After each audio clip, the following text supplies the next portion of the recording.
จากฉันไปก็เมื่อเธอเจอใครที่ดีกว่าจะกังวลทำไมคำสัญญาฉันไม่เคยจะโกรธจะโทษใครฝากดูแลตัวเองด้วยแล้วกันฝากบอกใครคนนั้นฉันเข้าใจไม่ว่ามันจะนานสักเท่าไรฉันก็ยังภูมิใจที่รักเธอขอให้เธอไปดีขอให้มีความสุขขอให้เธอหมดทุกข์เสียทีขอให้รักยืนยาวให้เธอกับเขาโชคดีอย่าให้มีใครอีกเลยต้องเจ็บช้ำหากวันใดที่เธอต้องเสียใจจะมีใครอีกคนเสียใจกว่าหากวันใดที่เธอมีน้ำตาคิดถึงคนคนนี้ที่รักเธอ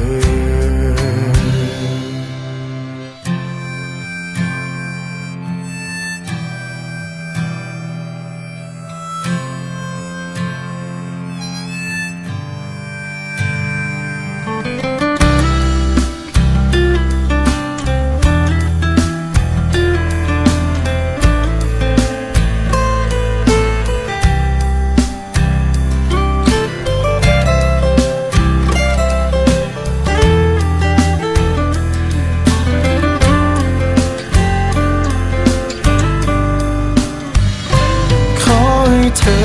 ไปดีขอให้มีความสุขขอให้เธอหมดทุกข์เสียทีขอให้รักยืนยาวให้เธอกับเขาโชคดีอย่าให้มี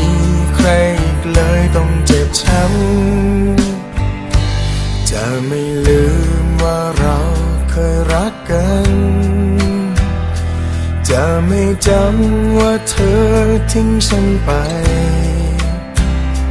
สิ่งดีๆยังมีในหัวใจ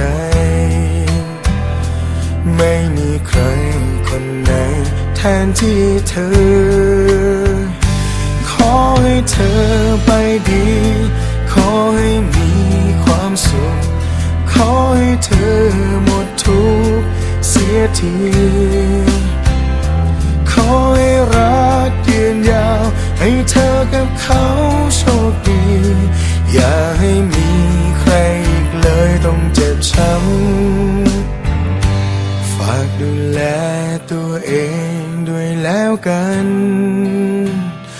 ฝากบอกใครคนนั้นฉันเข้าใจ